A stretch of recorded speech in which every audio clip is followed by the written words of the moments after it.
Selamat pagi Pak, perkenalkan nama saya Valeria Advinta Sinurai, semester 3 jurusan Sosiologi. Tugas kedua mata kuliah Metode Penelitian Sosial, review buku kedua. Tentang metode penelitian dan penulisan proposal penelitian. Bab 1 penelitian ilmiah. Untuk beberapa alasan mungkin terkait dengan ketidaksukaan pada matematika, banyak orang menganggap kata penelitian dan segala sesuatu yang disarankan itu tidak menyenangkan. Tapi penelitian bisa menjadi istilah yang berharga. Ini dapat mengarah pada pengungkapan jawaban atas pertanyaan tidak mungkin. Metode otoritas berusaha untuk mempromosikan kepercayaan pada sesuatu karena sumber terpercaya seperti kerabat, koresponden, berita, atau guru mengatakan itu benar. Sebagai contoh, para ilmuwan mengubah ide mereka tentang planet Saturnus, Uranus, dan Neptunus ketika berdasarkan informasi yang dikumpulkan oleh pesawat ruang angkasa Voyager, mereka menemukan kesalahan dalam pengamatan sebelumnya.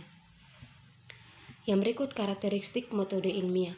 5 karakteristik dasar atau prinsip membedakan metode ilmiah dari metode pengetahuan lainnya.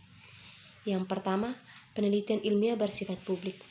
Kemajuan ilmu pengetahuan bergantung pada informasi yang tersedia secara bebas. Yang kedua, sains itu objektif. Sains mencoba untuk mengesampingkan keanehan penilaian oleh para peneliti. Yang ketiga, sains bersifat empiris. Para peneliti peduli dengan dunia yang dapat diketahui dan berpotensi terukur.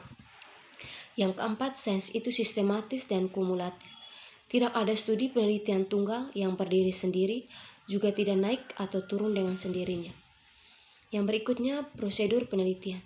Penggunaan metode penelitian ilmiah dimaksudkan untuk memberi evaluasi data yang objektif dan tidak bias. Untuk menyelidiki pertanyaan penelitian dan hipotesis secara sistematis, baik peneliti akademis dan sektor swasta mengikuti rantai prosedur pengembangan 8 langkah dasar.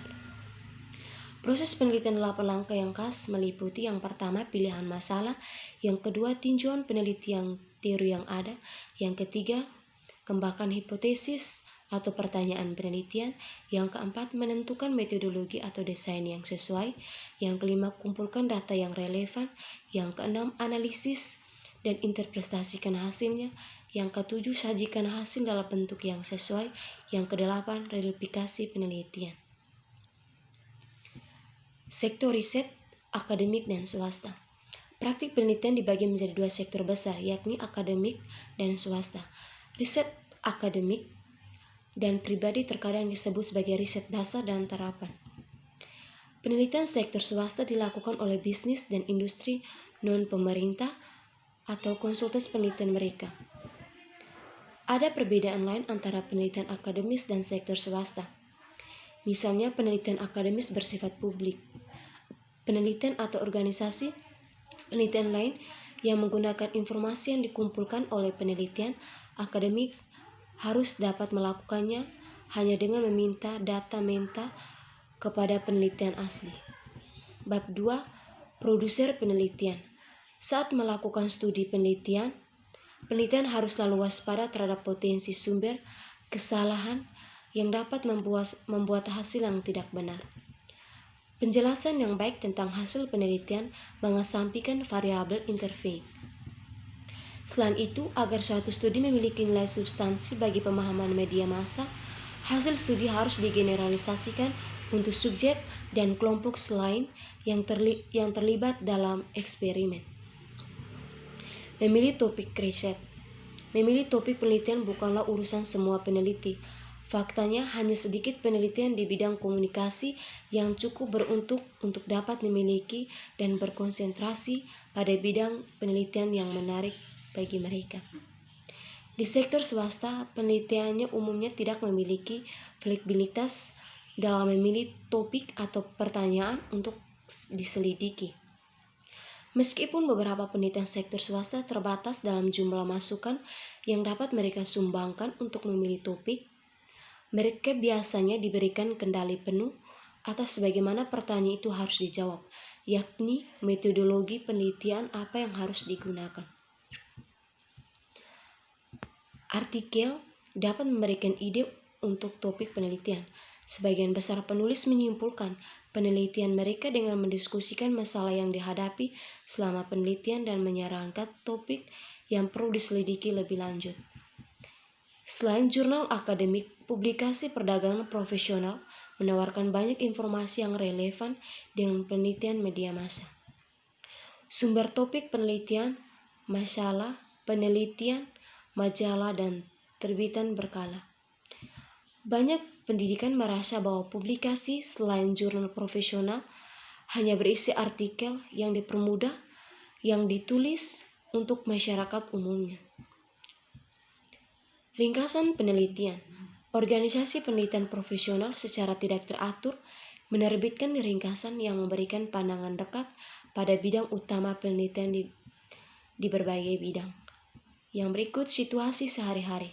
Setiap hari kita dihadapkan pada berbagai jenis komunikasi melalui penyiaran dan cetak, komunikasi antar pribadi, kampanye, hubungan masyarakat, dan sebagainya. Keuntungan analisis sekunder. Analisis sekunder merupakan salah satu alternatif penelitian yang memecahkan beberapa masalah. Analisis sekunder memiliki konotasi yang buruk bagi sebagian peneliti, terutama yang awam dengan potensinya. Meskipun para peneliti dapat memperoleh beberapa manfaat dari mengembangkan kuesionernya dan melakukan proyek penelitian menggunakan sampel subjek yang kecil dan seringkali tidak representasi, jenis analisis ini jarang menghasilkan hasil yang valid secara eksternal. Kekurangan analisis sekunder. Penelitian yang menggunakan analisis sekunder dibatasi pada jenis hipotesis atau pertanyaan penelitian yang dapat diteliti. Penelitian yang melakukan studi analisis sekunder juga mungkin menghadapi masalah dalam menggunakan data yang dikumpulkan dengan buruk, tidak akurat, atau cacat. Menentukan relevansi topik. Setelah ide penelitian dasar dipilih atau ditetapkan, langkah selanjutnya adalah memastikan bahwa topik tersebut bermanfaat. Langkah ini dapat dilakukan dengan menjawab 8 pertanyaan dasar, yakni yang pertama, apakah topiknya terlalu luas? Yang kedua, dapatkah masalah benar-benar diselidiki? Yang ketiga, apakah data rentan terhadap analisis? Yang keempat, apakah masalahnya signifikasi? Yang kelima, dapatkah hasil studi digeneralisasikan? Yang keenam, biaya dan waktu apa yang terlibat dalam analisis? Yang ketujuh, apakah pendekatan direncanakan sesuai dengan proyek?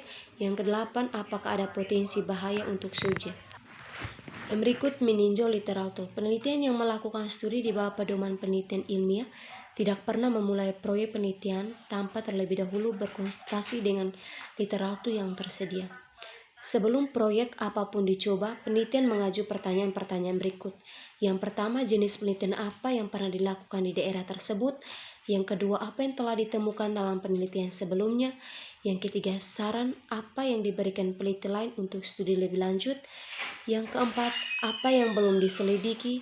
Yang kelima, bagaimana studi yang diusulkan dapat menambah pengetahuan kita tentang area tersebut? Yang keenam, metode penelitian apa yang digunakan dalam penelitian sebelumnya? Yang berikutnya, menyatakan hipotesis atau pertanyaan penelitian. Setelah area penelitian umum didefinisikan dan di literatur yang ada ditinjau, penelitian harus menyatakan masalah sebagai hipotesis atau pernyataan penelitian yang bisa diterapkan. Yang berikutnya, penelitian dan desain eksperimental. Diperlukan pendekatan penelitian yang berbeda. Beberapa pertanyaan memerlukan metodologi survei melalui telepon atau surat. Yang lain paling baik dijawab melalui wawancara langsung. Ada 4 ciri desain penelitian yang harus diperhatikan agar suatu penelitian menghasilkan hasil yang reliable dan valid. Yang pertama, pengaturan naturalistik. Yang kedua, hubungan sebab akibat yang jelas. Yang ketiga, pengukuran yang tidak menjolok dan valid. Yang keempat, untuk memastikan validitas pengukuran yang digunakan. Yang berikutnya, Pemasukan riset dan layanan lapangan. Kebanyakan penelitian tidak benar-benar melakukan setiap fase dari setiap proyek yang mereka awasi. Artinya, meskipun biasanya merencanakan proyek penelitian, menentukan sampel yang akan diteliti, dan menyiapkan alat ukur, para peneliti umumnya tidak benar-benar melakukan panggilan telepon atau mewawancarai responden di mall. Pemasukan riset menyediakan berbagai layanan. Pemasukan layanan penuh berpartisipasi dalam desain penelitian, mengawasi pengumpulan data, membuat tabel data, dan memberikan analisis hasil. Yang berikutnya, analisis dan interpretasi data. Waktu dan upaya yang diperlukan untuk analisis dan interpretasi data tergantung pada tujuan studi dan metodologi yang digunakan. Analisis dan interpretasi data memakan waktu beberapa hari hingga beberapa bulan. Dalam banyak studi penelitian sektor swasta yang hanya melibatkan satu pernyataan, namun analisis dan interpretasi data dapat diselesaikan dalam minat pada produk atau layanan baru. Setiap analisis harus direncanakan dengan cermat dan dilakukan sesuai dengan pedoman yang direncanakan untuk analisis tersebut. Terima kasih, mungkin hanya ini saja yang dapat saya sampaikan. Selamat pagi.